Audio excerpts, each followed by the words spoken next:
and welcome to You Write, the podcast where creativity meets community. I'm Rachel. And I'm Matt. Each week on You Write, we challenge our listeners to write a story in just 30 minutes, using 3 of 5 randomly generated words. It's a fun and fast-paced exercise to spark your imagination and get those creative juices flowing. We'll read your submissions, offer feedback, and discuss the unique twists and turns of each story.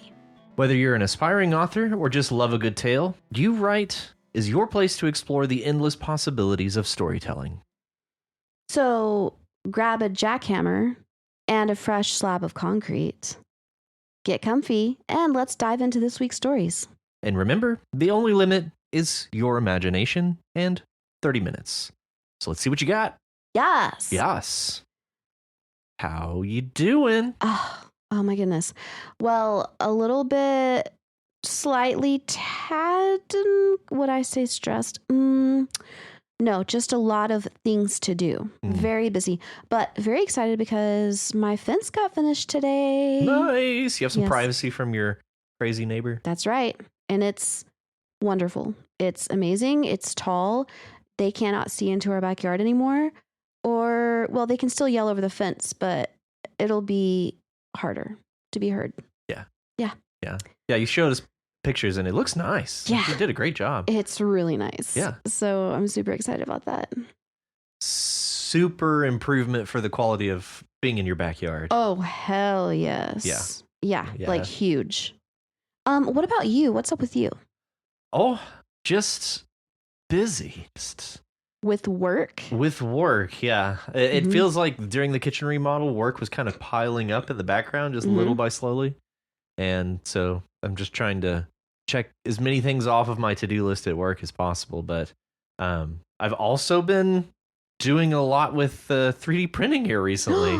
More? Yeah. What else have you done? Well, I'm basically designing and printing off an organizer for a board game. Actually, that board game right there.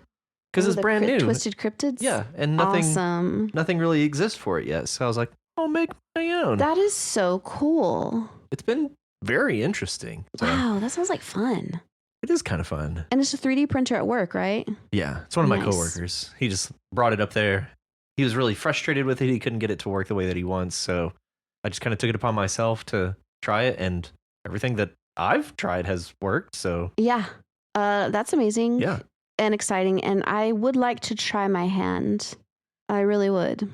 It's it wasn't that big of a barrier of entry for me as far as designing my own thing because I just use SketchUp. It's software.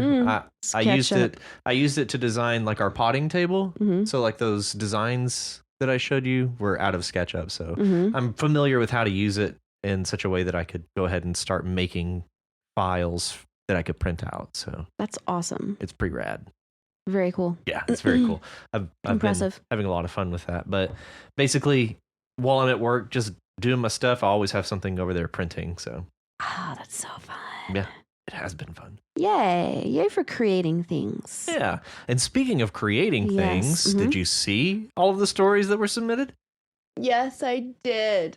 And I love them. They're excellent work this week. I love them so much. Yeah. I was excited about villains as a prompt, and now I'm, I guess, realizing why. Yeah. Yeah. It was a great prompt. Yeah. This is a lot of fun. Yeah. Yeah. So, who did we decide to read this week? I think that we decided that you are going to read me. Yes, we chose Rachel's story this week. She's been such a diligent submitter. Haven't I? For the last 2 weeks? Yeah.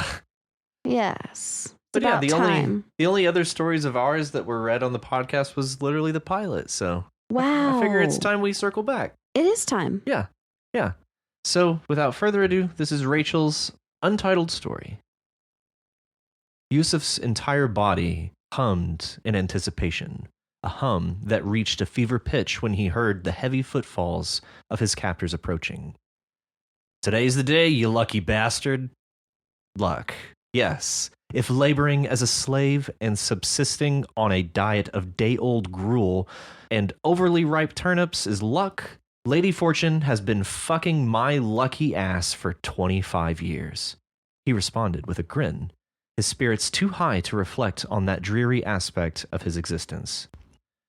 Yusuf had been a boy of only 6 when the Tuns had conquered his village, killing most of the men and taking the women and children captive.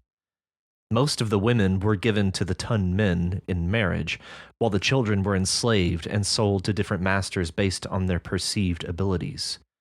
Yusuf still shuddered when he thought back to that night, the smell of smoke from the freshly smothered fires, the sound of reckless hooves thundering into the village, the screams as the enemy fell upon them, the squeeze of his father's hand as he lay dying, still trying to inspire courage and strengthen his only son. Yusuf sighed.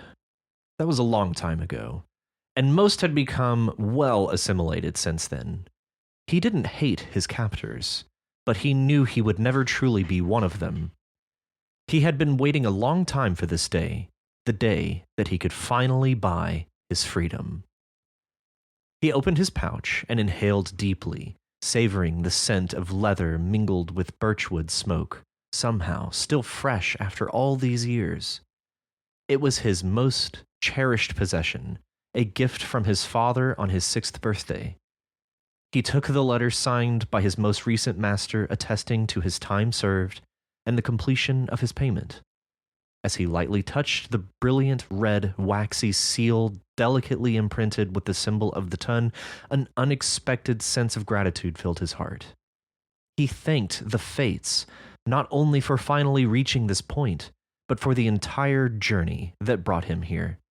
He took the promissory note, signed so many years ago by his original captor, guaranteeing his release upon full payment of his bondage, either in labor, silver, or a combination of the two. He folded the 2 pieces of parchment, one crisp white and the other yellowed and worn by the passage of time. After securing them in his pouch, he retrieved the 61 silver coins that he had collected and stored in the wall behind a crumbling chunk of stucco. This was the final installment of his payment, plus 1 extra coin for good measure. He counted them out and placed them in the pouch. It was time. As Yusuf stood in line, waiting for his turn with the judge, uncertainty began to creep into the periphery of his consciousness. But why? He had served his time. He had paid his dues. He had followed the procedure meticulously. Something about the new judge, who had been installed after the regime change, didn't sit well with him. Though he had never actually seen her, it was just a feeling. He knew that her name was Daisy, which sounded harmless enough. Each slave approached the gate one by one and disappeared into her chambers. Where they went after that, he didn't know, but they didn't come back out the way they went in. Few words were exchanged between those awaiting their turn in line. Yusuf assumed that, like him, they were muted by nerves and anticipation. Hours later, he approached the gate. The guard waved him forward, and Yusuf was almost overcome by the inexplicable urge to turn and run. He resisted his instincts and took a deep breath. Patting his leather pouch for reassurance, he stepped inside, unprepared for what he was about to meet within those walls. Daisy sat behind a lectern, stiff and mannequin-like. Her face was heavily coated with pigments and emulsifiers, with what appeared to be a layer of splotchy oil glazed over the top. The surface of her face was lumpy and artificial, as though the grotesque effect was intentional and meant to instill fear in those forced to interact with her. Her eyelashes were clumped with sticky guano that smeared onto her eyelids. Her lips were distended like sausages stuffed too tight, with their skins about to burst, and they dripped with an oozy red substance. Her hair looked to have the texture of mohair, and was twisted in murky brown ropes hanging heavily to the side of her face. When taken together, the effect was horrifying. Yusuf held his breath and waited for her to speak. "You want to fuck me, don't you?" The forced tenor of her voice was the nauseating stench emitted from her mouth, not to mention the absurd accusation, shocked Yusuf. I, what? No, my lady. I would never, stammered Yusuf, beginning to panic. Don't deny that you want me, slave. You want to rape me. Rapist! Guards! Guards! He's a filthy rapist! She bellowed in her unnatural timbre. Perhaps what was most disconcerting to Yusuf was the fact that although she was screaming, not a single muscle on her face flinched. Yusuf stared, bewildered. He opened his mouth to protest, and Daisy twitched her head slightly, directing the carnival visage more acutely at her prey, offering him a closer look than he'd previously been afforded. He started when he realized that he recognized something or someone in her disturbing gaze. But what? His stomach filled with dread, and he felt a wave of ice wash over him as the eerie source of the familiarity dawned on him. While the vessel had changed significantly, there was no doubt that he was looking into the same eyes that had tormented him so many years ago. A pale and putrid green, they were eyes that were unnervingly vacant, but at the same time discharged the most repulsive evil imaginable. His mind was thrust back to the terror of that night. His second master had been a holy man, and one of the responsibilities of holy men was to rid the village of jinn. Yusuf's youthful strength and pluck made up for what he lacked in experience and skill, so he was made to restrain the afflicted, while his master poured holy water over their bodies, the first step in banishing jinn. Great reading. Hell yeah, great story. Thank you. Yeah. My favorite part of your reading was the voice of Daisy. Daisy. That was so good. And I was hoping that it would come out like gross and creepy. And it did. Okay, yeah. So thank you. Okay. I love this story. Oh, thank you. I love this story. It's so much build up till we even meet the villain. Yeah. I love how comfortable you get us in what is not a great situation for Yusuf. Right.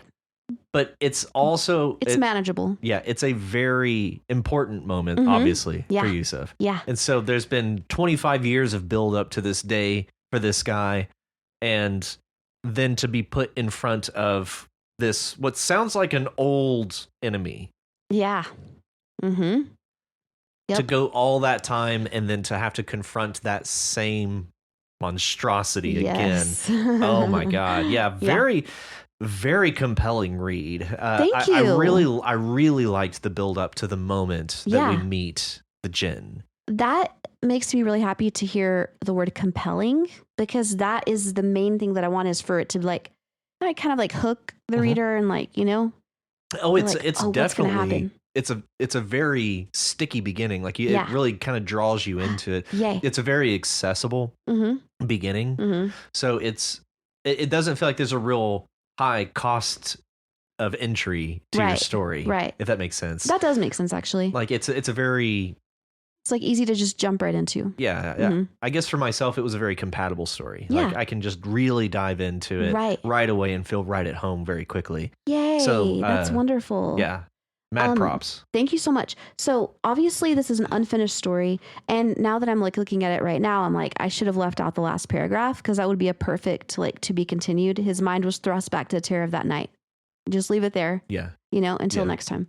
But I had so much fun with this story. And as soon as I found out the prompt, I was like, all right, I really want to write for this week, but I need to think of who is the best villain possible, because all these like cliche villains were like popping into my head, right? But I was like, who do you really, really loathe in this moment? And so this character is actually based on a real person. I suspected. Yeah. I don't want to hazard any guesses as who, but I honestly don't think that it takes much to know who you're talking about. Really? I want to know if you know. Do you know? Is she a part of the American political scheme? Yes. Yeah. She's Ice Barbie. Oh, fucking Ice Barbie. Yep. Yeah. Okay. Yep. She's Ice Barbie. And the more that I see her face, the more repulsed I am. And I wanted to really like paint a disgusting picture, but I feel like I didn't make it disgusting enough. It's pretty repulsive. I will say that. That's good to know. It's not overly repugnant, I guess, Right. but it is disturbing. Yeah. But it's all familiar disturbances. Right. If that makes sense, like the just like clotted on makeup. Like it's like a caricature of actual people. Yeah. So you take it's a you take caricature. actual qualities and you caricaturize. Right. You just take it just a few steps beyond to the point that it's like, oh, that's gross. Yeah. Definitely. It's definitely a caricature. I just wanted to make her seem as disgusting as possible because I find her to be very disgusting. Yeah. Mm-hmm. Agreed. Yeah. And the turn that we get as we wait for her to speak and the first words out of her mouth were shocking. Yeah. I couldn't even remotely have expected it to go there. Oh, awesome. That was such, because I feel like so much of what came before is expected. Yeah. And so like you're just kind of putting one foot in front of the other. We can very easily anticipate where our foot's going to land. And then we take this next step and we just fall over. Yeah. It's so unexpected. Yeah. You want to fuck me, don't you? I was like, God like, damn. Wait, what? What the fuck? Yeah. And his response is exactly what we would expect. Right. So Yusuf truly is like, he's the embodiment of like what we expect in this story. Right. And he carries all of those expectations out. Exactly. And Daisy, meanwhile, even her name is unexpected. Yeah. Like everything about her is this unanticipated turn. Right. Like she just embodies that. So it's like you've got all these expected qualities of the story all built up around Yusuf. And then everything unexpected about the story is embodied in Daisy. Yeah.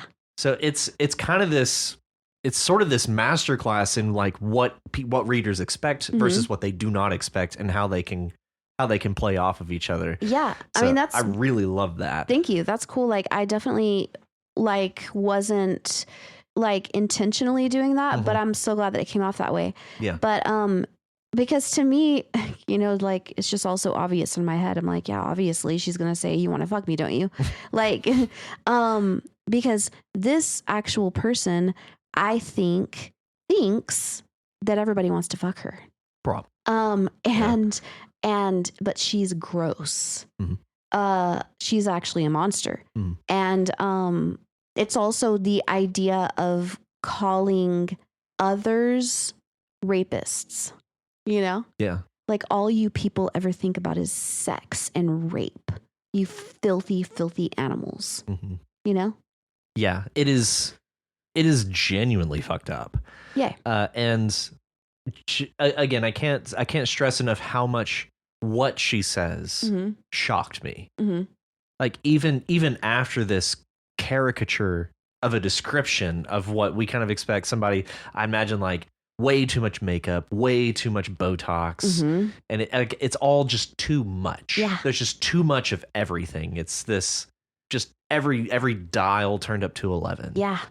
Yeah. And then even the words out of her mouth are like dialed up to 11. It's just all this really, what's the word I'm looking for? It's like hyperbole. Thank you. Yes. I was like hypertrophy. Nope, that's big muscles. Yeah.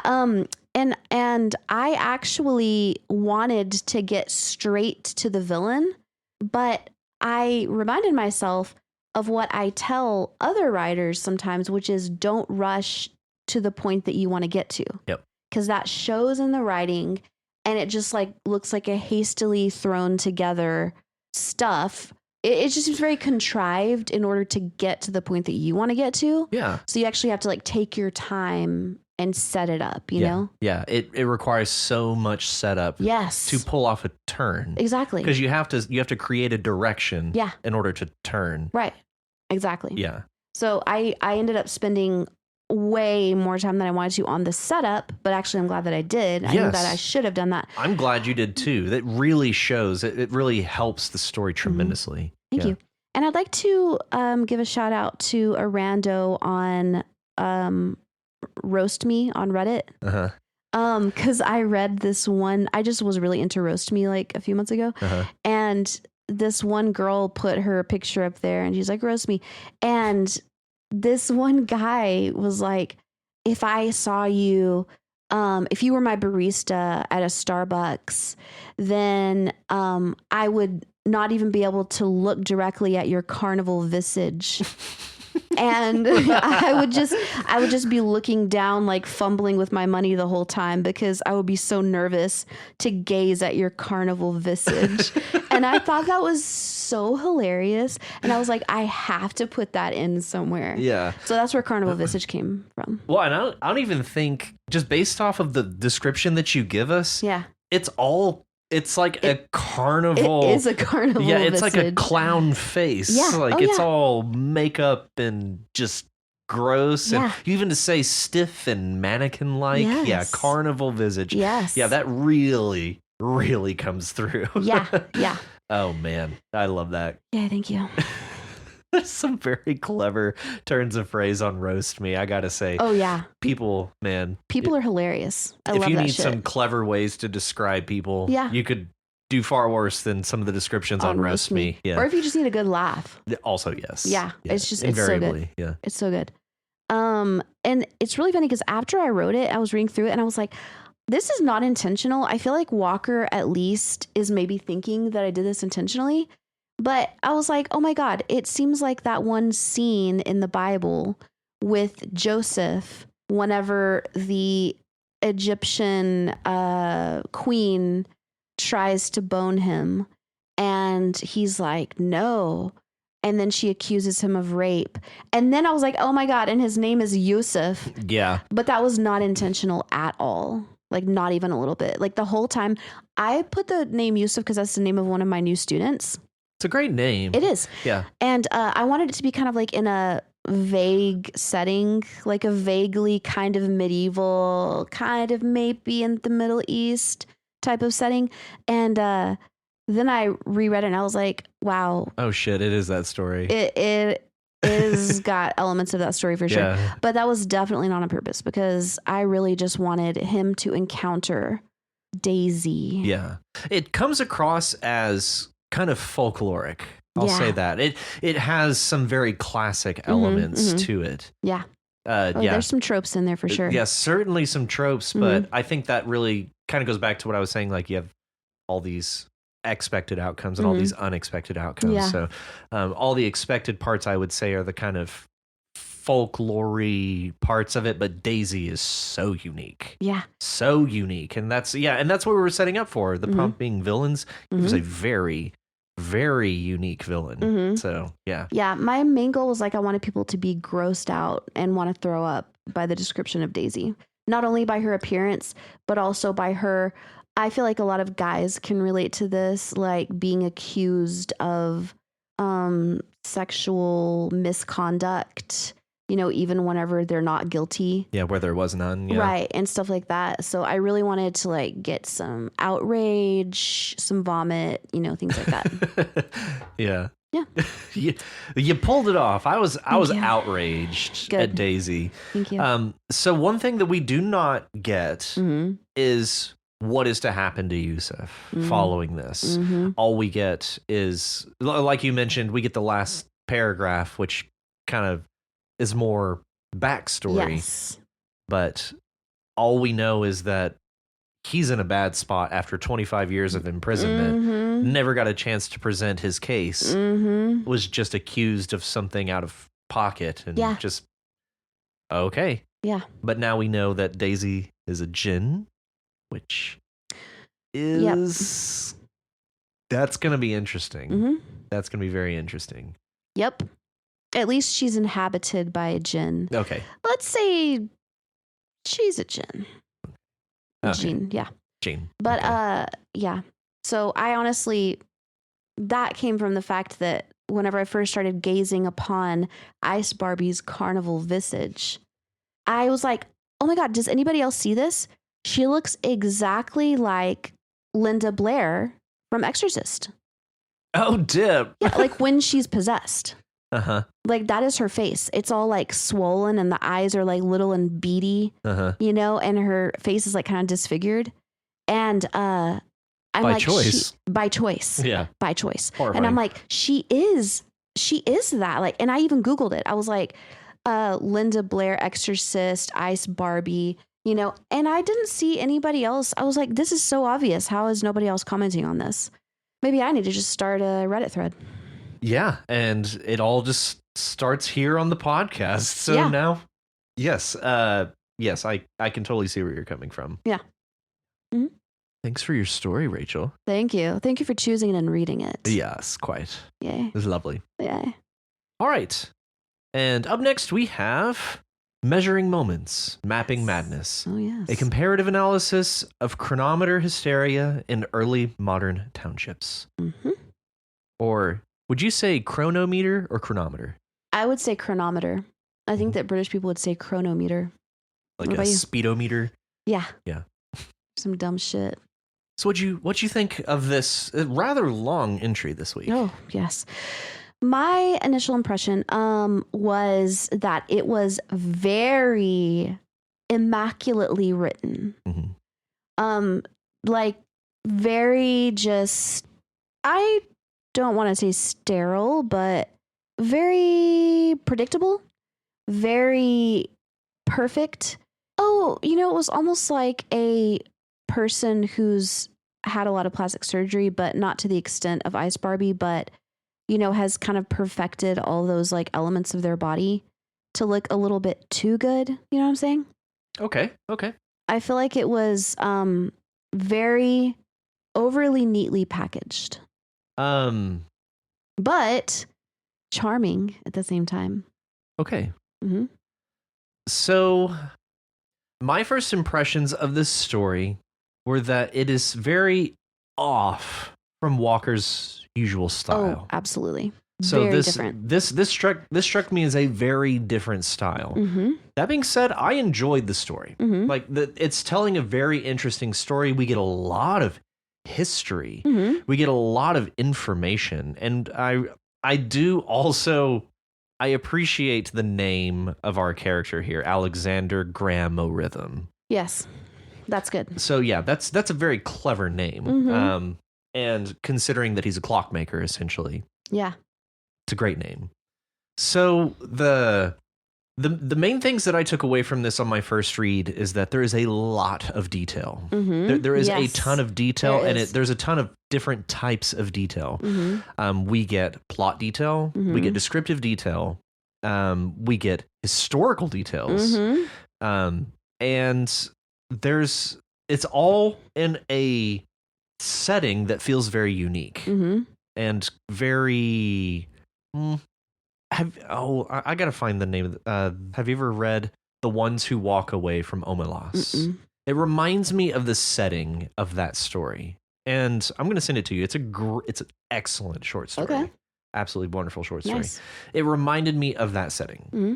To me, the setting reminded me of like Beauty and the Beast. Yeah, like very a French similar village, this very poor quaint. provincial town. Yes. Yep. Okay. So that's kind of my initial thoughts. Is there's a lot of detail that I'm not really used to seeing from Walker from so many different facets. Exactly. There was a very marked difference whenever I read this. I was like, oh, okay. Walker's coming at us with a new style. Yeah, it's a very readable style. Mm-hmm. It does feel pretty accessible.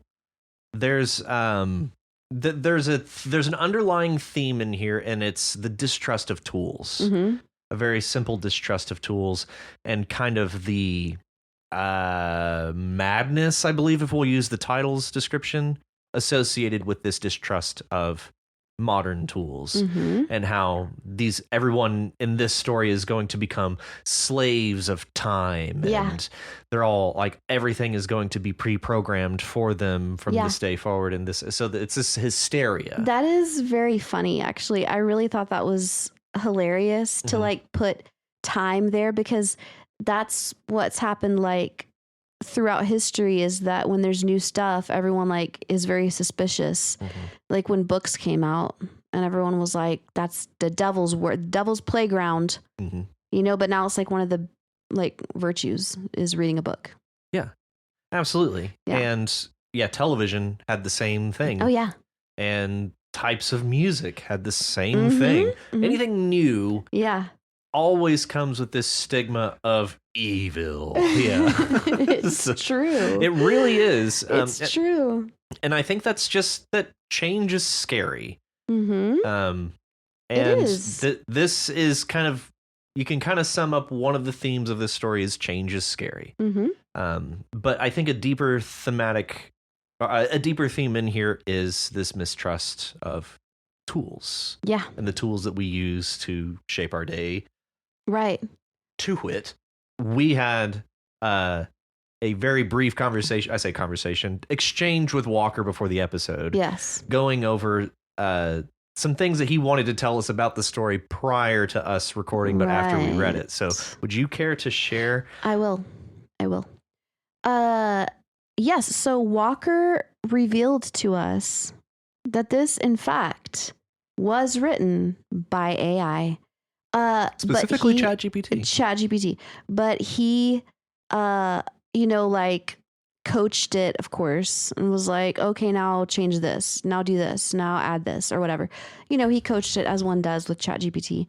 And then he went through and like made some personal edits.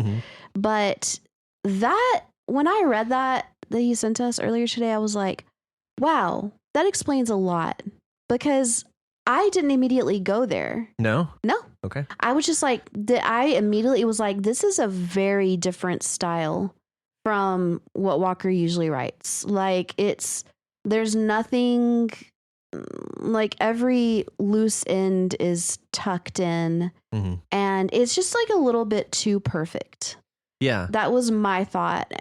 But then after he said ChatGPT, I was like, duh. Where's ChatGPT wrote that?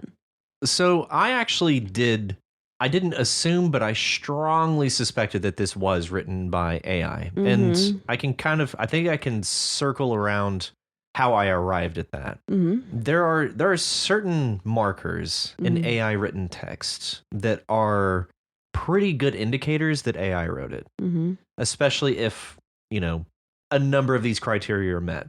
One of them is the M dash. ChatGPT has a very strong tendency to use M dashes ad nauseum. There's so many M dashes. Yeah. Which is something I actually really hate that's a part of AI written text. I love the M dash. Right. I used the M dash before ChatGPT was a thing. I really enjoy the function of what an M dash can do.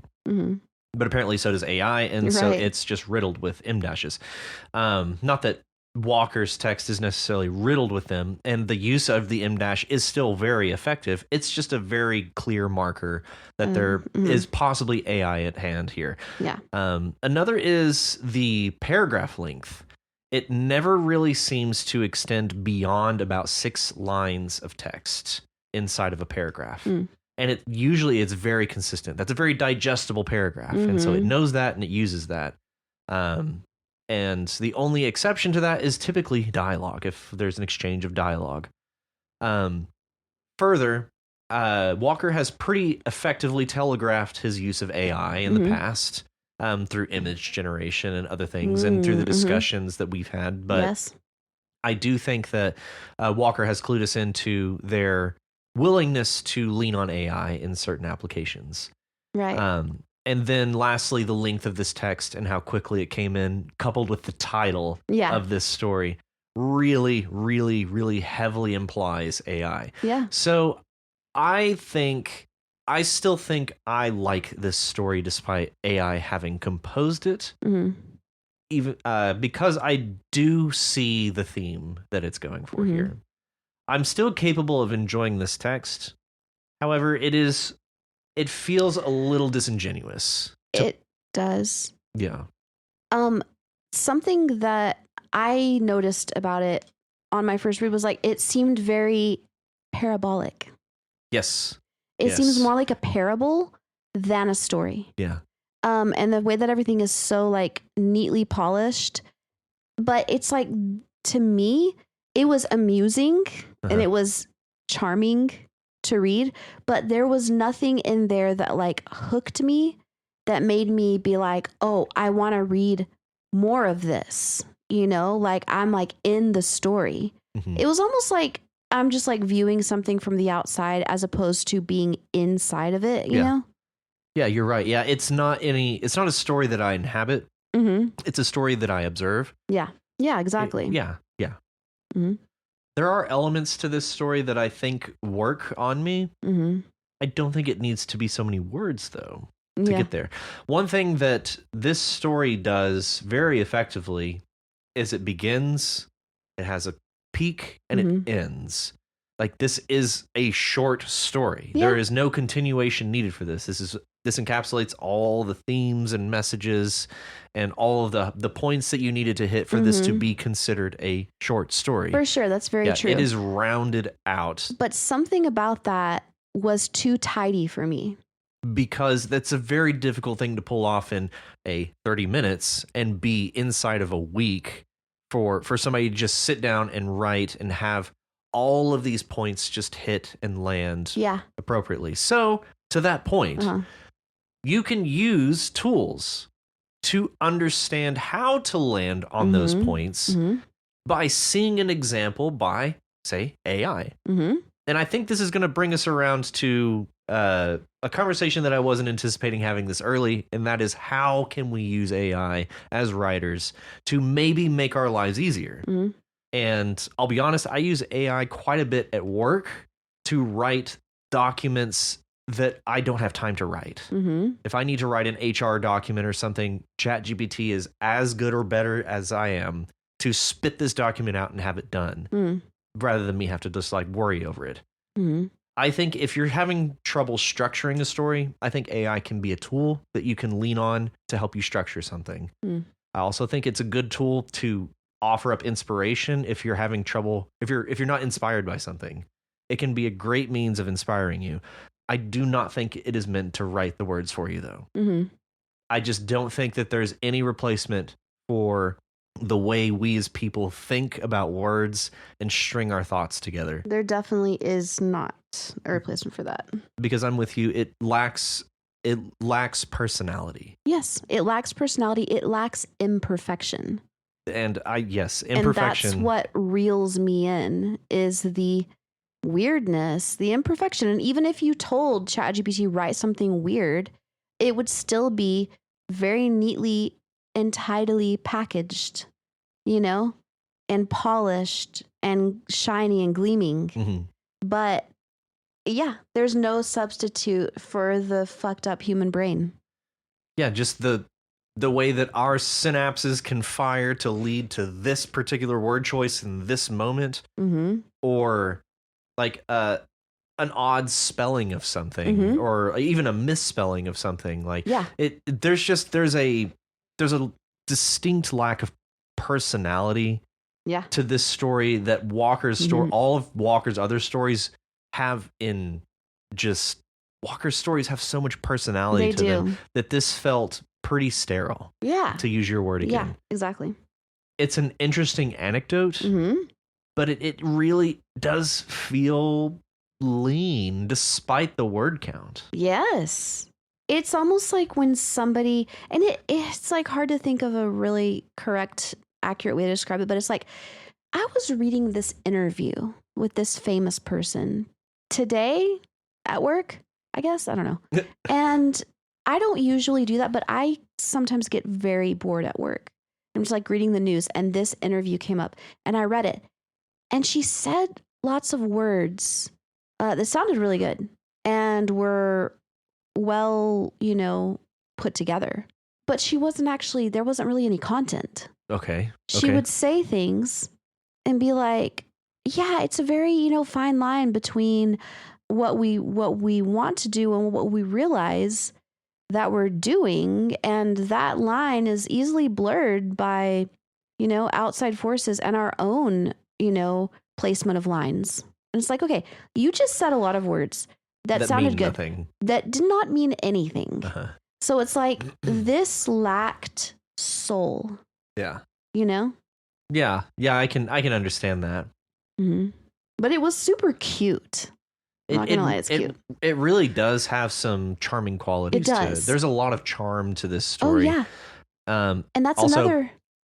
Clock blockers. Oh, that was good. That was clever. That was very good. That felt like a Walkerism. I don't think AI spat that one out. Yeah. AI is not allowed to say shit like that. It can. Really? Okay. Yeah, it really can. All right, but that did definitely seem like Walkerism.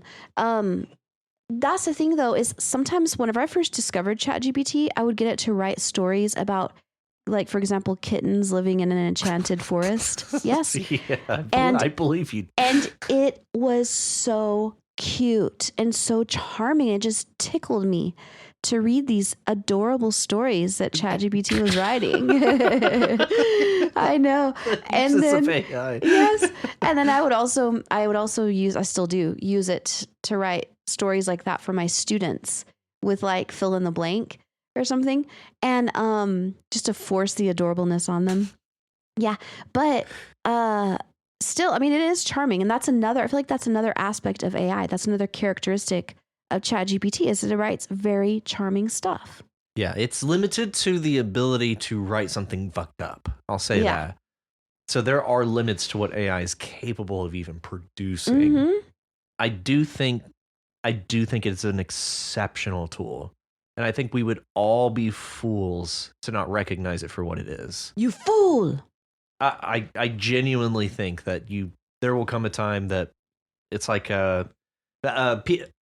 boomers or old people who can't use their phone are being left behind. Oh, yeah. And I think AI is the next version of that. Like if you're not capable of utilizing AI or if you're scared of it, you're eventually going to be left behind to one degree or another. Yeah. Like I do think that it's a tool, like a calculator is a tool. Right. Like this laptop is a tool, like this microphone's a tool. It's just a tool. I was about to say, do you think that back when calculators were first invented, people were like, this math has no soul. This isn't even original. Like you didn't even do this to yourself. A machine did it for you. I imagine some people probably took it very personally. You seen the movie Hidden Figures? No. It's an excellent movie. Absolutely delightful movie. I strongly recommend it. Okay. But there were people called computers that worked for NASA. Their job was to compute math. Oh. And they were replaced. Oh, and they were computers. By computers. Wow. Yeah. Very, very smart people. Smart women. Oh. Smart black women. Oh, I've seen the previews for that. It's a wonderful movie. I never watched it. I cannot recommend it enough. Yeah. But I can understand how in that time you're going to be threatened by this thing. Yeah. This IBM machine that's coming in that's going to literally replace you. Yeah. And eventually did. But I think a good moral, I'm just going to steal a theme from that. They learned how to program the machine. And so they became indispensable. There you go. So that... You got to roll with it. You kind of got to roll with it. And I do think AI is part of that. Yeah. And also recognizing its limitations. Yeah, and I think part of its limitation is soul. Yes. It just can't quite capture the thought processes of people. The human essence. One thing it is very, very capable of doing is presenting an argument. It is it's uncannily good at that. Yeah. Like you can tell it, like, convince me that this is right. Even if you don't think it's right, it'll present a very compelling argument. Yeah. It's very, very, very, very, very good at debate. Yeah. Nice. It's also really good at therapy. Yeah, it really is. And we'd mentioned it on last episode about it kind of mirroring you. Yeah. Yeah, it takes everything that you put into it and turns it back to you in one form or another. Right. Yeah, which is kind of scary as well. It is. But yeah, I don't think I have much else to say on Walker's story here. I would like to say thank you to Walker for going out on a limb and, getting AI to write your story and then wanting us to talk about it. Yeah, absolutely. And the last thing I'll leave you with, Walker, is about, I would say, 2/3 of the way through this, I was pretty sure AI wrote this, and I was pretty sure you did that intentionally, considering the themes of the clock as a tool. So it landed, I think, the way that you wanted for me on the first read. It really did land, and I thought it was a very clever use. It's very meta. It is a very meta story. Yeah. Love that. I really did like this, Walker. Thank you for bringing it. Yeah, thank you. And up next, Basher by Nick Yu. Yes. Okay, so Basher, funnily enough, is a bird, right? Oh yeah, because he does fly. Yeah. Yeah. That was funny whenever I saw that part, because the whole time I was thinking it was a person, and then it was like, and Saints, he needed to stretch his wings and try his new ring. Yeah.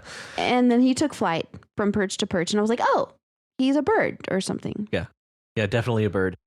I mean, maybe he could be a what are they called? Aarakocra. Oh. And the Kinku are bird races that you can play as in like D&D. Wow. Yeah. I was thinking more along the lines of harpies. Oh shit. Well, he's kind of a bitch, so. Yeah. Well, maybe he's a harpy. Maybe. Aren't harpies famously female? Yeah. Anyway, so it really reminds me of Dungeon Crawler Carl again. Ooh, especially with all the Basher was a level 50 refined deed seeker. Like you basically get level and class and all these different things. He's apparently a bird, as you mentioned. So we have many races within here. Mm-hmm. Plays a lot like a D&D scene. Mm. Yeah. Okay. So I like the at first I like this interpretation of a villain because he seems innocuous at the beginning and throughout most of it. He's just he almost is kind of likable, because he doesn't want to get involved in all the like political bullshit, and he's wild and free and does what he wants. Yeah, I think aloof was a word that crossed my mind. He just feels kind of aloof, like above it all, which kind of lends to the bird race. Yeah, totally. And he seemed like a cool guy. And then it turns out in the end, well, not so much. He's a rich asshole. That's right. Yeah. He's a Nepo baby. A Nepo hatchling. Mm-hmm. He is, though. And then I was like, oh, damn. Yeah, I kept wondering, it's like, okay, are we observing the villain or are we going to meet the villain? Yeah. Because I was like you, I hadn't seen anything that told me that this character was our villain. Right. And so I kept thinking, it's like, maybe we're going to meet them, or this guy's going to turn on a dime and just do some dumb shit. And turns out it was the latter. Yeah. Which I'm with you. I really like this complexity to a villain. Yeah. Because, villains aren't just, they're not all like Daisy. Right. That are obvious from the moment you see them. Yes. This person is evil. Right. Exactly. I love the obfuscation of that reveal. Yeah. To us. But nothing about him really comes across as particularly good either. He's just kind of impassive. Yeah, he's just kind of I don't know, there. Yeah. Yeah, he's present but not really involved. Right. And that's actually a really good description of a rich asshole. Yeah. It's just like, yeah, whatever. I don't care. Yeah. An observer to all beneath them. Exactly. Yeah. Exactly. Which I think I want to circle back to the fact that this guy's a bird. Yeah. Inspired choice. Right. Like it really fits the theme and this kind of metaphor that we're building around this guy and the way he treats other people around them as literally, physically beneath him. Yeah. No, that's perfect. Making him a bird is perfect. Yeah, kind of just above it all. Very cool. Yeah. I was surprised though how it ended up, because those animals seemed kind of like not scared of him, or like, oh, I need some target practice. Okay. Do you want me to stand still? So then after what he did, I was like, okay, maybe these animals are just really stupid. Like they would just stand there and fearlessly let him do something like that, Yeah. And part of that could come back to this feels like a game. We have a level 50, level 50 refined deed seeker. Mm-hmm. So maybe there's some means of maybe they gain experience for being targets, or they're getting a gold piece out of it. So he's there. That's the rich asshole part of it. He's got a gold piece. Maybe they can very effectively regrow an eye or something like that. I was thinking there towards the end that maybe they can like recover somehow. Yeah. Yeah, that was the best I could come up with, but otherwise it's a maiming. Yeah, this guy got maimed for 1 gold piece. Yeah. That this guy dropped as he cackled in delight. Yeah. As this guy is literally bleeding and sobbing. Yeah. Yeah. Yeah, the last line, he tossed a gold coin to the man who stammered some thanks, and Basher left. Despite the ending being abrupt, I really like that ending. Like it's very quick, but it's also a very nice just cap on this character. Yeah. Tossed a gold coin to the man who stammered some thanks, and Basher left. That is nice. That's a good succinct ending. It is. Love me some succinctity. Yeah. Brevity. Love me some brevity. Yes. Yeah, and that's something that I feel like Nick Chu has kind of leaned into here recently. Like everything feels very to the point. Yeah. Like we're not getting too much of any one thing. And like even just like looking across it just from a bird's eye view. It's all very short paragraphs. I actually really like this style, Nick Chu. I think especially this story, and I want to say last week's story, these kind of game themed stories. And I don't think this is recency bias from Dungeon Crawler Carl. I just think you've had some really especially inspired stories here recently. Because at the end of this one, I kept thinking, man, this is like it feels of quality, if that makes sense. Like, and these all have places to go. And I think I keep coming back to the brevity of it all. Like just how quickly you're landing at the points you want to get across. I don't know. Maybe it is recency bias, and Dungeon Crawler Carl is just really coloring my view of these types of things. But I think it's very clever, and especially the fact that the point of view character is a bird. And I do think that it has a really good twist there at the end, because I did not see that coming. Yeah. And I was wondering the whole time, who's the villain? You know? And then we see. It was him the whole time. It was him the whole time. Yeah. I do think it was quite clever. I do too. Yes. And I think you created a complicated enough character that even beyond this scene, we would still wonder, is he truly a villain? Yeah. Because, well, then he gives the animal a gold coin, you know? Well, and people always hope for like the redemption arc. This seems like a character worthy of a redemption arc, if that makes sense. Yeah. Whether or not they actually get their redemption, obviously is up to the character, but it seems like they're capable of going on that journey. Yeah, totally. Like, you know, falling from grace and then getting humbled and then somehow finding himself anew. Yeah. Yeah, totally. Yeah, they could absolutely go there. Yeah. Seems like a character capable of that. Oh, and also I like Tarls. I think that's good. Yeah, that's a great name. Yeah. And as soon as I read that in the comment, I was like, oh, that's an excellent name. Yeah, and I agree, Nick, that it would have been better than the describing, because whenever it was described, like these people look like this, then it almost sounded like Basher was noticing that anew, like he was not familiar with this race or whatever. Or breed. And so to call them Tarls, I feel like would be better, and that is a really good word. Yeah, and you could let the narration handle what Basher already knows to inform the reader.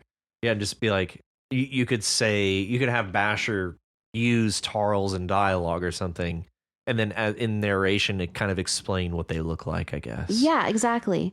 It like Tarls were half men, half whatever, you know? Yeah. Because then it just seems like an aside explaining it to the reader. Yeah. Whereas the way it is, it sounds like Basher is noting that. Yeah. Yeah. Yeah. Excellent story, Nick. Thank you. Very good. Who's next? Up next is Astrid. by Richie Posier. Yes. Okay, Richie, I loved this. This was so good. So good. So good. So good. You know, it reminded me of Amazon villages, Amazon tribes. How so? Just this badass woman showing up and you know, I feel like though first she would have definitely had sex with them because they would raid the man village, you know, every year to get pregnant. And so yeah, I don't know, just this woman showing up and like burning down this village and killing the men, you know, because according to Amazon mythology, they definitely do not like men and they would kill the baby boys. Yeah. And so, and just her like, you know, chopping off his balls and all that stuff. I don't know. It seemed very Amazonian to me. Yeah. And not the Wonder Woman Amazon tribes that we get. Cause those are highly, what's the word? They're almost like too positive. They're too good. Oh yeah. No. Yeah. No. Overly glorified, I guess. Yeah. Yeah. Whereas this is just violence and gore and capability. And her capabilities are unmatched. Oh yeah. Clearly.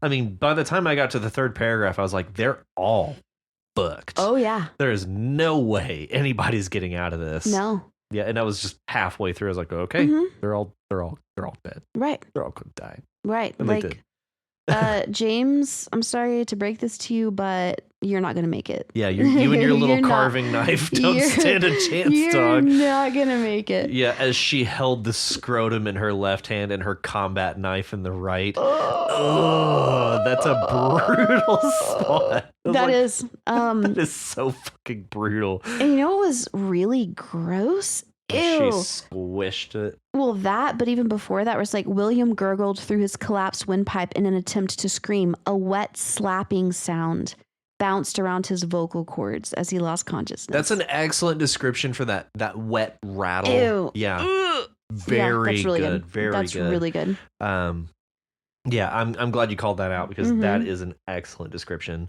Yeah. But I did wonder, I was like, okay, I was like, this is going to sound weird, but I was like, James is definitely going to die. Okay. But then I was like, wait a second, or is he? Because in that last paragraph, it says, blood oozed through her fingers and two dull splats etched themselves in James's memory. And I feel like whenever you mention something getting etched in somebody's memory, it means that they are going to have that memory for some amount of time. Yeah. But if James is right now going to die, his memory doesn't matter. Yeah, and what of his memory could be etched upon in such a short time? Right. Yeah. That just, it's weird because I never ever would have like known that or thought that, but that detail makes me think that he might survive this. And we don't get his death. Right. Just the word. Mm-hmm. So maybe James does survive. And maybe it's because she's going to rape him. Maybe. She's like, no, you're the baby making one. Because really, if you are going to raid the man village, you cannot kill all the men. Yeah. Because sure, you can get impregnated by them and then kill them, but then who's going to be there next year? Yeah, and this is us going in with the assumption that this is like the Amazonian tribe coming in to, Yeah, exactly. So I like how savage the woman is and how it's like there's blood like dripping down her legs. She bares her teeth. Yeah, savage. Like, she's a fucking savage. Damn. Yeah. Savages, barely even human. Yep. There's our Disney reference. Yep. Savages. Oh, and then when it's like blood began to pour onto the ground and legs twitched feverishly. Poor William. After he got castrated. Exactly. Ugh. Of course he was twitching. Ugh. Damn, dude. So yeah, not a ton of text, but the text that we get is, oh my God. Yeah. It's very descriptive. Like, ew. I just cringe. I can just pick a line out from anywhere in this text. I was like, oh, and just be God. like, oh, God. But I really and then like... she held this scrotum. Oh, no. I really like the end of the first paragraph. That sentence I love. Sweat trailed down her arms and legs and mixed with blood, leaving mottled streaks that ran like candle wax. The descriptive qualities that you've got in here are beautiful. Yeah, really, really good. There was another one. Oh, the stale scent of earth and ozone filled the air as smoke began to waft through the camp. The fires would soon consume the camp. A diet of decrepit houses and makeshift tents would burn fast, and there would be nothing but embers and ash left by sunrise. Very great way to describe the situation. And just, I love that you give us all of these details in such a way that we can kind of see how it's progressing. Yeah. Like we get an element of time involved in these descriptions, not just like a flash picture. Like we're getting like time sprinkled into these descriptions. Absolutely beautiful. Very beautiful. Yeah. That was horrifying. A horrifying and beautiful read. Yeah. No, like the description is just amazing. The detail, love it. Yeah. Yeah. And Richie shows us time and time again that they are very capable of describing things like this. So very well done. No exception here. Yeah, that was awesome. Thank you, Richie. Thanks, Richie. Up next, Cutting Weight by Jake. Yes. Yeah. Yeah. Yeah, okay, so damn Jake. Yeah. Damn Jake. I honestly once I got to the part where it was like, so if you're reading this, then something, and I was like, do we need to check on Jake? Right. You know? Yes, and Jake did us the favor of making sure to tell us in so many words in a comment that this guy in the story went off the rails. Yeah. Jake did not. No, I'm thankful for the comment as well, because I was going to be like worried. And I honestly, whenever I was reading that I was looking at my phone and being like, is Matt going to contact me about this? Do we need to do something? But no, but then I saw the comment and I was like, okay, he's okay. Okay, we're all good. Yeah, we're good. We're all good. We're okay. We're okay. Yeah. Yeah. Yeah, if you're reading this now, it means my plan worked. Yeah. But yeah, I don't want to drag these two things together for too long, but after reading Walker's story and then coming back to, and then hitting Jake's story here, these are, well, obviously very different stories, but what comes through in Jake's story where Walker's did not is this sounds like Jake's writing. This feels like Jake's writing. And there are little clues that tell me like, yeah, this is Jake writing this. And so that's it really dawned on me how much Walker's felt like AI as I was reading Jake's story here, because this has so much personality to it. It feels very real. Very real. And because we've read so many of Jake's stories, it feels like Jake's style. Yeah. And I just really like these little lines, and yet he sure did raise a porker. And then, but I don't think so. And then again, but I don't think so. But I don't think so. The repetition. Yeah, these one line paragraphs, these single sentence paragraphs, these 2-word paragraphs. Yeah. Like that's very much Jake's style. It's kind of an MO of yours that without it, if I just got like blocks of text and paragraphs, I would start to wonder, it's like maybe he's trying for something new. Yeah. But there's just like little markers that tell me, this is very much your style. And man, this worked on me. I feel like this was like very vulnerable. Yes. You know? And I really, really appreciated that. Yeah, it's a very raw story. It feels very it feels very personal. And further is, I think a lot of people can relate to a story like this and relate to this struggle. But to take it this far is, this is genuinely a horror story. It is. Because there are villains everywhere in this story. Yes, this story is rife with villains. Yes. It's like the protagonist is a villain. All the people in the story are villains. I don't think we could classify any character in this story as not a villain. Right. Which is really sad. That, I think, is the saddest part. Everybody in here is a villain, including our point of view character, obviously, by the end. But we keep thinking that as we're reading this, that our point of view character is not a villain, but a victim. Mm-hmm. But given enough time, that victim became a villain. Right. Yeah. I feel like a lot of this character is they're okay. Yes, they are being stigmatized or whatever in real life to some extent, by society. But I feel like the majority of their suffering is self-inflicted. I kind of got the same. Yeah. Actually, yeah. Because it's like, well, actually, what's this character's name? It doesn't have a name. Well, yeah, I don't think we ever actually got their name. Well, actually, character, not most people, everybody is thinking about themselves. So people are actually not targeting you to the extent that you believe, although people can be cruel.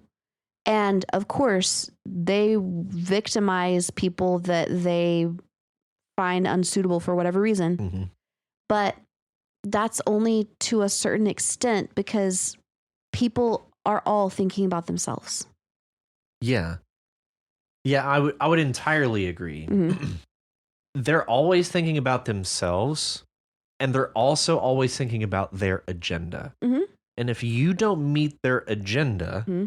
you don't look right, you don't think the right things or whatever, then you are enemy. Mm-hmm. And we could go on for days about that. Yeah. But at the same time, you're exactly right. People are thinking more about themselves than any one other person. Right. And it makes me think of a Schitt's Creek quote that Alexis says to David. No one is thinking about you the way you're thinking about you. Yeah.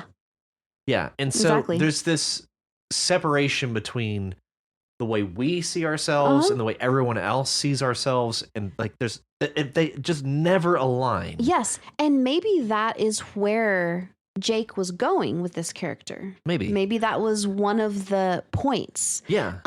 But it's almost to think for this character to think that this entire beauty pageant was set up in the way that it was because of him. Yes. Is slightly egocentric. It is. Yes, that's exactly what I was thinking. Yeah. Oh man, I'm glad we landed on the same page there. Yeah. Because yes, it's all self-serving. Right. It's like, this is all about me. They're clearly plotting on me. Yeah, it's paranoia. Right.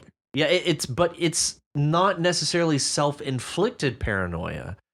It's paranoia because he's been a victim of this bullying and everything else for so long that it's built up to a point that he's capable of even thinking this way. Mm-hmm. So it's still a sad story. It is. And it is still self-inflicted at the end. But his ability to self-inflict these thoughts on himself are because of external things that have happened to him. Right. Possibly. Yeah, I mean, inspired by. Yeah. So, and even like the girls in the beauty pageant, like there is no way in hell that they are thinking about this guy. They are thinking about their hot bodies or whatever. Like that is all that they're thinking about. Yeah. And so, and getting off on the male gaze, like that's what they're doing. Oh yeah. So they're definitely not thinking about the character. No. No, not in this way. Mm-mm. And I think that we're given enough opportunities to think these thoughts because he mentioned like, maybe it's because, so how did this fat middle-aged sap like me end up being a judge of a fucking swimsuit contest? I mean, seriously, what was the thought process that goes on? I'm on the board of directors for Oak Shell Mall, the place where the event was set up. Yeah. That's as good a reason as any. That's why you're on That's the judge most panel. valid reason of plenty of other reasons that are listed, but you just keep saying, I don't think so. But I don't think so. Yeah. And that, I think, is the theme. But I don't think so. Yeah. That is the saddest part of this. That this character is not capable of looking beyond what they think of themselves to see how no one else thinks that way. Right, exactly. And they're stuck in this thought loop. Yes. That's just a echo chamber in their own head, and they can't get out of it. And they're just swirling around like a crazy person. Been there, I understand that. but this like thought loop is just like replaying. Yeah. And you just can't get out of it. Right. Like there's no escaping it. Right. Yeah. And I want to bring in the comment that Jake left on their story. Under number 2. Mm-hmm. We were told to write villains, and to me, a villain should be the protagonist of their own story. I have never been more surprised by a single sentence off of somebody's description of their story as that one. I read that and I said, "Oh my God, that's right." That is an excellent way to describe the villain. Yeah, they that should be is. the protagonist of their own story. Right. Like this greater good. Like they're doing so much good for the world in their story. When in fact, they're just harming so many. Right. Yeah. That is very, very well said. That is exceptionally well said. That's very Jake. insightful. It is. I love that commentary on your That's story. very good, and that just reminds me of like all these like famous villains throughout history. And that who are inspires the protagonists of their own story. That will further inspire me on any other villain. And that they must have some heroic tendency. Right. And they not that they must have, but that they are likely to have some sort of heroic or like ulterior like motive, like beyond, like that they're trying to do something far greater than themselves. Right. But it just ends up being damning. Yeah. Totally. That I thought that was some of the best commentary that we've received. And that's very inspiring. True. And that I think we see that like playing out right now in reality. Yeah, absolutely. Absolutely. Yeah. Man, this is an excellent story. This is a tough read. And I can definitely see some of the personal nature of this story, especially in the words spoken by the character's father. Yeah. Whom you mentioned were words spoken to you by your own dad. That felt like a true story. Yeah. That felt very personal. Totally. Even just straight out of the first paragraph. So yeah, that's thank you for feeling like you could share that with us. Yes. Thank you for feeling like you can share that with us. And further, it really does go to ground this character in reality. Yeah. So those elements really lent to the reality of your character here. Definitely. And as we mentioned with Rachel's story, in order to turn a story, you must first set up a direction to begin with. And you really did set up an excellent direction with this character for us to be able to turn for this beauty pageant. Right. So very well done. Yes. Yeah. And I loved Richie's comment as well. Nobody can sum it up quite like Fred Rogers. Right. Yeah, that was beautiful. I loved that. Yeah. Thank you for sharing that, Richie. Yeah. That was great. Oh, and I loved the Michael Scott. Yes. Yeah. I love that Giphy. That's yeah. And what a great moral to leave us with. Just love everyone, okay? Yeah. Yeah. And we can all avoid situations like this. Exactly. For ourselves and others. Yeah. Right. And thank you, Jake. Yes, thank you. Thank you. And our last story this week. An upset client. Bye, Steve. Bye, Steve. Hey, Steve. Hey, Steve. I like the strong exchanges here. They are strong. They are strong, and I really enjoyed that, actually. Yeah. And I think it was actually under Jake's story that kind of got into that was inspiration for Steve here. Oh, really? Yeah. And okay. I guess based off of the kind of themes of Jake's story that inspired Steve to write this. Which I understand where the themes come from. We're talking to the president of PepsiCo and how he's trying to get them to basically admit on camera, unbeknownst to them that they're on camera, that they're putting addictive additives into their things and into their products so that people will consume them more and more and more. Just obviously very unhealthy things. Yeah. We get this line, Next, I want you to admit that you deliberately make your products addictive for profit, knowing that that causes heart disease, strokes, cancer, diabetes, and death. Mm-hmm. And basically forcing them at gunpoint to admit these things on camera. Yeah. I love, this is kind of like a rage fantasy that I kind of really felt satisfied by. Because it's like those people who will just never, ever say the fucking words. They will never tell the truth.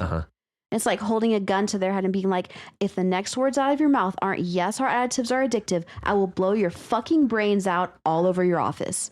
I love that. Yeah, and up until that point, they were still lawyering. Yes. With a gun to their head tied up, they were still lawyering. Exactly. Yeah. And that's one of the things that I despise the most about my bad guy, my villain, is that she will never answer a question. Yeah. Well, you have to understand that. Well, shut the fuck up. It's a yes or no question, bitch. Yeah. Just answer the question. Yeah. That we all know you know the answer to, but they will not. And so the idea of tying them up, I have this fantasy. Yeah. This is actually verbalizing my fantasy very well. Thank you, Steve. Tying them up and forcing them. At gunpoint. At gunpoint. Yes, I love that. Yeah. Speak the truth. Yes. And be free. Yes. Yeah. Yeah. And just the links. I was actually really, really surprised to find out that he was tied up at gunpoint, considering some of the dialogue that came before it, because it was so lawyerly. I was just like, there was so little lead up into that moment. And I was like, oh shit. Yeah. He is tied up at gunpoint. And these are the words that he's saying? But that's how these people are. They are, yeah. They will still, like you said, be lawyering, even like on the brink of death. Like, it's almost like they are just repelled by the truth. Yeah. Yeah. This has not been proven beyond a reasonable doubt in our clinical trials. Yes, it has, Sam screams while pacing. Yeah. Bill squirms in his chair for the first time. Being tied up by a lunatic with a gun has finally gotten to him, but he can't let go of his habit. Our studies don't corroborate with those. Of course they don't, you fucking piece of shit. Yeah, it just really is a genuine rage fantasy. Oh, yeah. But he can't let go of his habit, like his habit of lying. Yeah. And like deflecting, you know? So let me ask you this. Who is the villain? Oh, I think Bill is the villain. I think they're both villains. Yeah, I mean, they probably are. But I think Bill is the more villainous of the two. Yeah. Yeah. I love the way that Steve described very well, I think, the insanity of Sam. Especially where it's like, Bill was like, okay, our additives are addicting. And he waited for Sam to either pull the trigger or back off. Neither happened. Good, Sam said, sweat dripping down his face, eyes filled with a fever. So I'm just like seeing this crazy guy just like pacing around and like is out of control. Yeah. And doesn't even know himself what he's about to do. Yeah. Yeah. Actually, yeah. I'm going to walk back my previous statement. Sam isn't a villain yet. He could very quickly become a villain, though. Well, I think he did. Because it says... Yep, today I am judge, jury, and executioner. So he actually... I'm pretty sure he killed Bill and then killed himself. Yeah.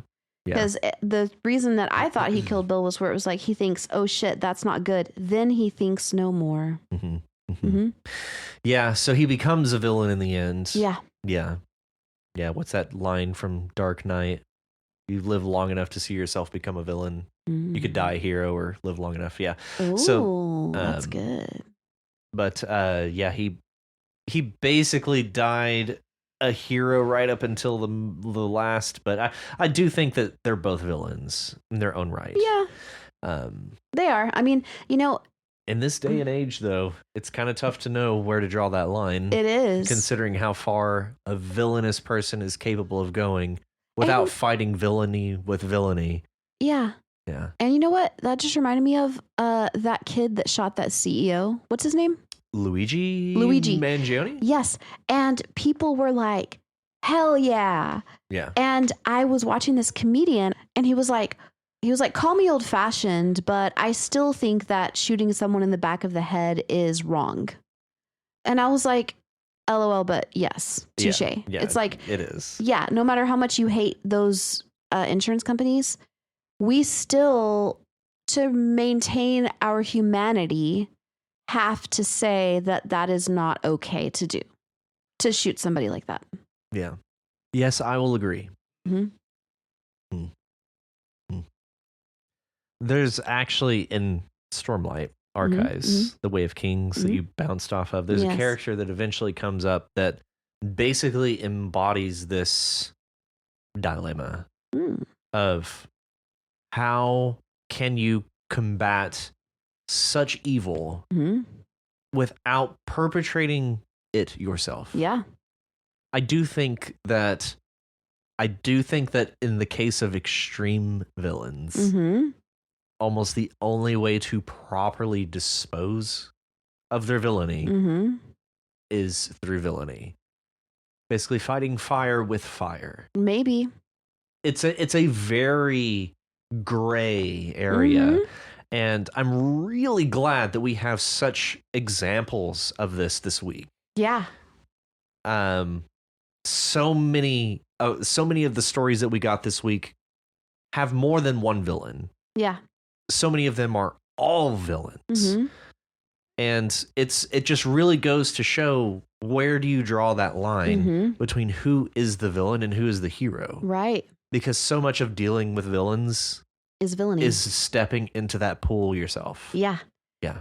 That really hits home because I have been dealing for years now with a villain who lives next door. And I want nothing more than to just have peace. I don't want to be the bad guy. I don't want to have to do something villainous. And I have begged her and I've pleaded with her and I have tried like in a million different ways to be like, hey, I mean you no harm. Like, I understand that you're going through some shit and like, I just want us to be chill or whatever. Yeah. But she just keeps ramping up the villainy. And so I'm like, am I going to have to be the bad guy here? Am I going to have to do something that is maybe against my belief system? And I don't mean killing her. I just mean... Or burning her house down. Yeah, I don't mean that because there's a lot of animals in there. But I just mean my belief system is to be kind at all times. And I might have to just not be kind. Yeah. I mean, I have now had to kind of do that. Yeah. So that kind of hits home. Yeah, it really does. And I feel like we all know people, either directly or indirectly, who are villains. Yeah. Like, that's just, they behave in villainous ways. Right. And how to deal with them without stooping to their level. Exactly. Sometimes it really does feel impossible. Yeah. Like you cannot carry along the high road any further. Exactly. And you must stoop to their level. Or at least stoop below the high road. Maybe not to their level, but yeah. And it's such a gray area, and knowing where to draw that line is very personal. Yeah. And so that's why that's a big part of why I was very intrigued to see what you guys could do with villains, and you have not even remotely disappointed me. No, you've given us such exceptional examples, and so much to think about and ponder, like about life, actually. Yeah. And another thing about the villains is that, like we mentioned, it's not black and white. They're not purely evil, except for Daisy. But that bitch is fucked up. She's evil. She is so evil. But for example, with my neighbor, it's like she has been victimized and severely damaged. And that is why she is this way. You know? Yeah. And I can't help but see that and empathize on some level. But on the other hand, I cannot let her destroy my life, you know? Yeah. Yeah, she is repaying her trauma with more trauma. Exactly. Yeah. Mm-hmm. So what trauma she received, she's doling out in kind. Right. She's got to take it out on somebody. Yeah. Mm-hmm. And it's vicious. It's a cycle. Mm-hmm. And part of it is recognizing that. Mm-hmm. When you see it happening from somebody else and from within ourselves, like we're all capable of these kind of villainous things. Yeah. Like taking a bad day out on somebody else. Mm-hmm. Just simple things like that, and recognizing those times. Right. And also everything that we've discussed about villains Mm-hmm. can as easily be tied over to heroes and the Exactly. protagonists. They are as complicated as all of these villains. Yep. None of them are as clear cut and clean as we would like them to be, as we would idealize them as. Yeah. So I'm really glad we had such wonderful participation this week. Me too. This was great. This was a great discussion. And everybody's discussion on the stories in the subreddit, wonderful. Yeah. Before we get any further, thank you, Steve. Yes, thank you. Steve. This was great, and this, it scratched an itch for a rage fantasy. Yeah, it did. So thank you. Yes. Mm-hmm. But that is all of our stories for this week. So thanks, Wookie, for your story. Sure. For being selected here today. Thank you. Also, of course, thank you, Walker by Faith, Nick to you, Richie Posier, the Prismatics 19, also known as Jake, and Steve Living Room. Thank you, every one of you. And that moves us into episode 43. 43. 43. Woo! 43. Okay. For episode 43, the prompt is write a foil. A foil To your villain. Ooh, I'm excited. So this is the first time I think we've actually kind of set you guys up to continue a previous story. Well, except for in Novel Bimber. Well, obviously Novel Bimber. But the idea is that to take your villain, or it could be another villain, and write a foil to that villain. That's exciting. It's a kind of complicated ask, but at the same time, I think just based on the participation from this week, I think it's a good idea. I think so too. I think it's a good idea. I'm excited. Yeah. So yeah, write a foil to your villain. Hell yeah. And the words to accompany this prompt are flu, lay, deep, inspiration, and mud. Okay. A lot of monosyllabic words in there. Yeah, I like that. So flu, are we talking FLEW or FLU? Chimney flue, right? Oh yeah. Yep. Yeah. Flu. That's such a good word. That's a great I love word. that. Yes. So yes, it's the opening of the chimney. It's the passageway. That's where, I mean, it's the chimney. When I think flue, I think chimney. Yeah. I think a chimney is a flue and a flue is a chimney. The chimney is the stack that comes up. I think the chimney is technically the part above the roof line. Okay. If it's in a house. Oh, see, I didn't realize that. But whereas now that the flue is like a chimney sweep within sweeps the whole flue. See, chimney sweep makes me think, which is ludicrous. They're flue sweeps. Well, I don't know. I mean, what's the difference between a flue and a chimney? But right now, chimney has started to have no meaning all of a sudden. Oh yeah, a chimney is the external structure that houses a flue, while a flue is the internal passage within the chimney. Okay, so maybe we just talk about chimneys because that's what you see on the outside of houses. Whereas we're like, chimney. The flue is the functional part of the chimney. It's the vessel for the escape gases. Right. Yeah. It's the duct. Yar. So yeah, flue.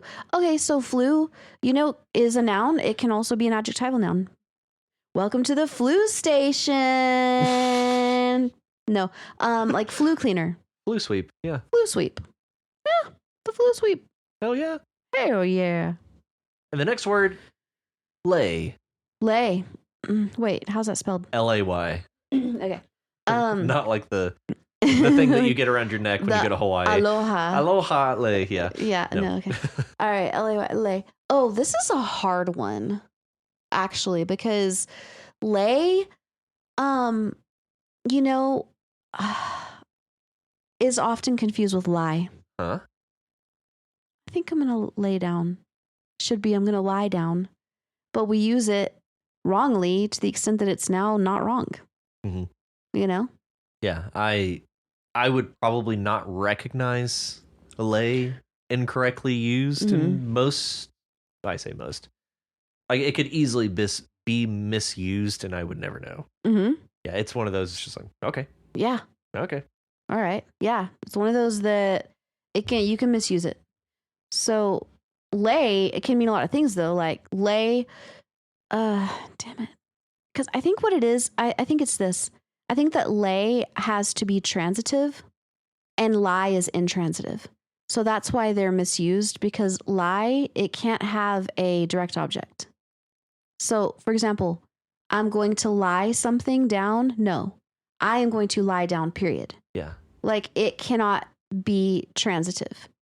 But then lay has to be transitive. You have to lay something.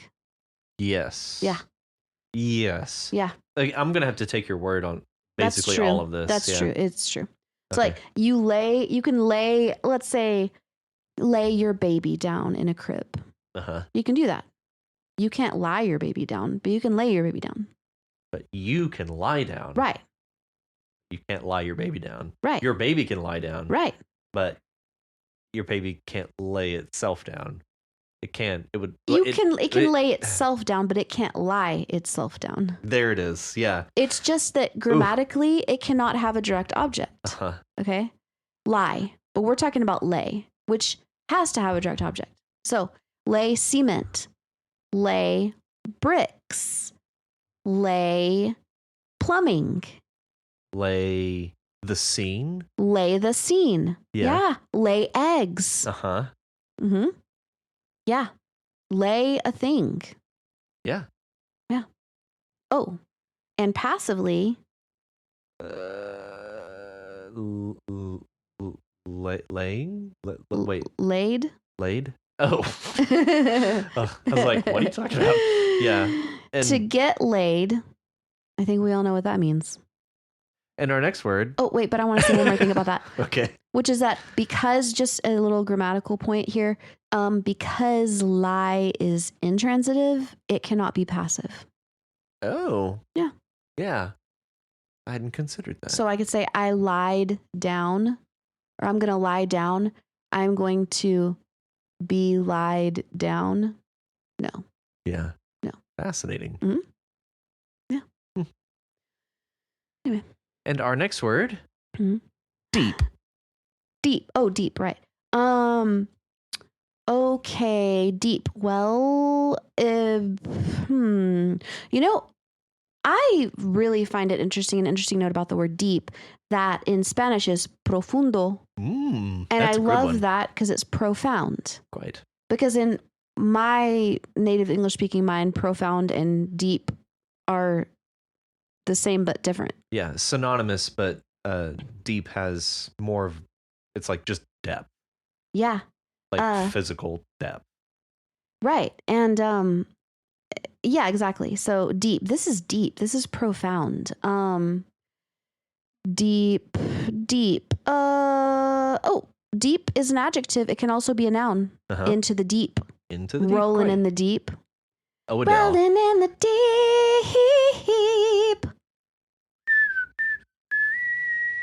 Woohoo. Woohoo. Woohoo. And no, I don't remember the words. I mean, neither. That's all I remember. But deep. So yeah, it can be literal, or I mean, that's all literal. It can be like physically deep. It can like be deep metaphorical. Water. Yeah. Yeah.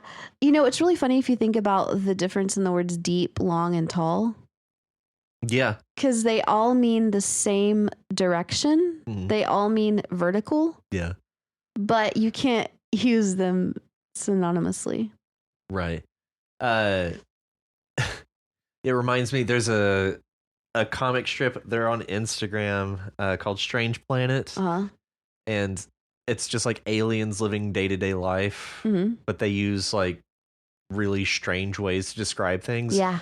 And they describe themselves as long instead of tall, which makes me just want to describe people like really tall people. It's like, wow, you're really deep. Oh, yeah. It's like, you're so deep. Wow. And they'd be like, what? Like, yeah, you're so deep. You're Look at how deep you are. Deep. Yeah, exactly. Sounds dirty. No, it does. But that reminds me of I had this Iranian ex, and well, whenever he wasn't an ex yet, he got mad at one of my friends who's really tall, and English being his not native language, he would say weird shit sometimes. And so he was just like so mad at her, and he's like, I can't stand that long clown. He called her a long clown. She's tall. Yeah. And I thought it was hilarious. And so sometimes I still call her a long clown. That can't stand that long clown. You long clown. Hey, that's delightful. I love it. Yeah, deep. Yeah.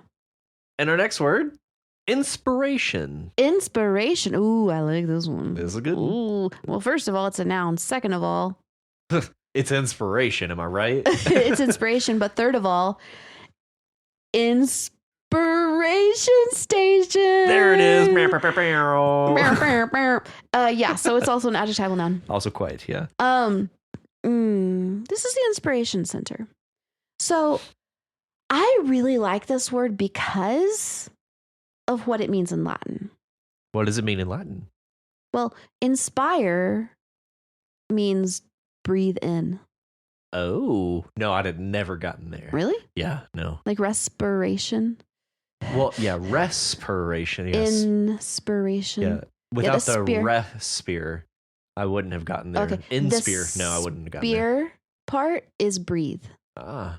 So breathe in. And I love this imagery because it almost reminds me of like the muses, like breathing into you, you know, art or whatever that you produce.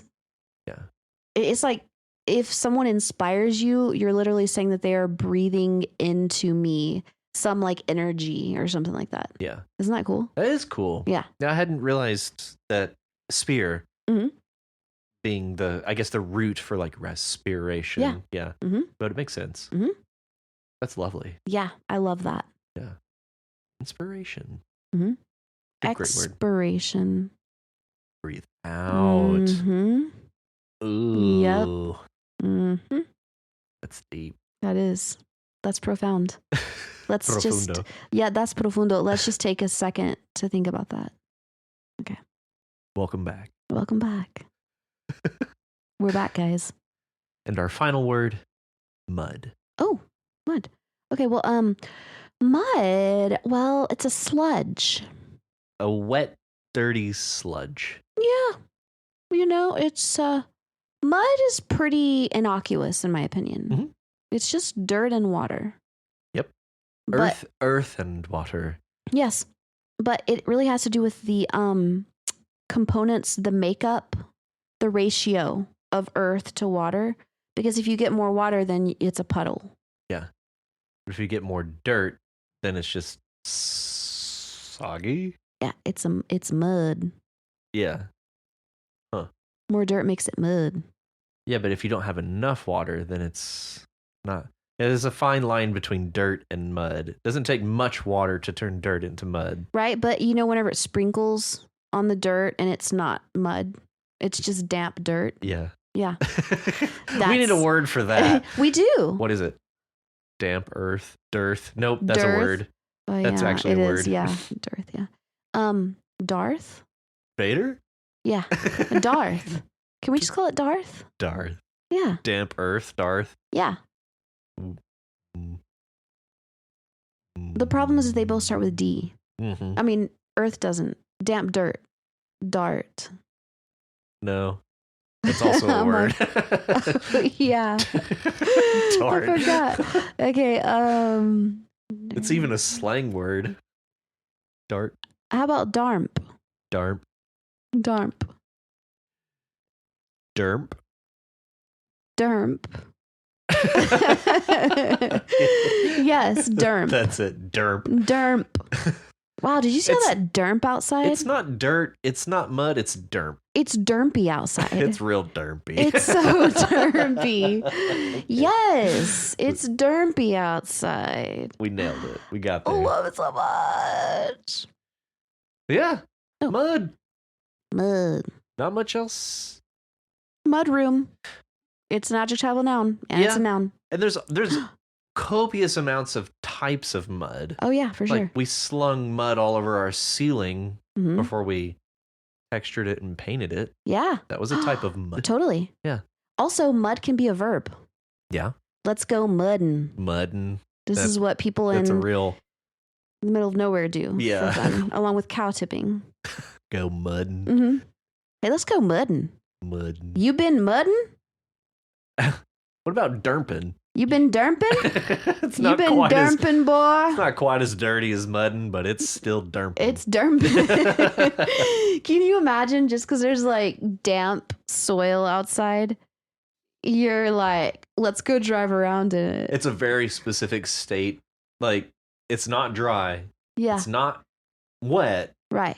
It's derp. It's derp. It's derp. It's like there's a very finite window to go derping. Yeah, exactly. It's got to be right there, like Just- right after it starts sprinkling. The sweet spot. You have like a 5-minute window to go Maybe. derping. Maybe. Maybe. It's either going to dry right up or it's just going to turn into mud. Yeah. Yeah, if you want to go derping, you've got to be very, very, very vigilant. Yes. Vigilant. Uh-huh. Mm-hmm. That weather eye is always on the horizon. Like, is it derp yet? Yeah. Is it derp yet? Can we go derping? You got to have like your car started, like waiting and like testing the soil like every few seconds. Yeah, you have like an electronic moisture like meter has to that read a reports certain back level. that reports back to an app for you. It's like, okay, Yeah. it's derp. Go, It's go, derp go. time. And then you just go like doing donuts in the derp.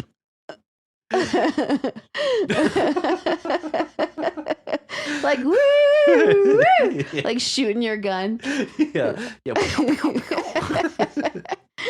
We derping. We done derped. We done derp. So those words again Yes. are flue, Mm-hmm. FLUE, lay, deep, inspiration, and mud. Derp. I thought you were going to say derp. And derp. And you can throw in derp if you want. I will never turn down a good derp. No, same. Same. I mean, come on. Who would? Nobody. Who would? Not a damn body. If you want to be like these wonderful writers and submit your story to You Write, head on over to our subreddit at reddit.com/r/YouWritePod. If you are unable to submit a story this week, that's fine. You can help out by reading and commenting on other people's stories. Each time you post a story or leave a comment on someone else's submission, you increase your chances of having your story read on the podcast. You can also reach us at yourwritepod@dermp.com. If you like our show and want to help support us, consider donating to our dermp at patreon.com/YouWrite. /udermp.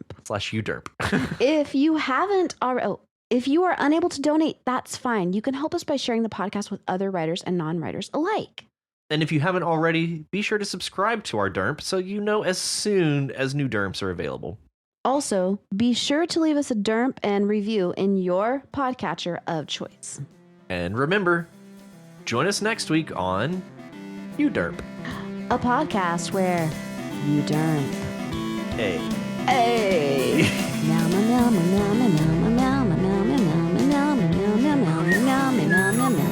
See y'all next week.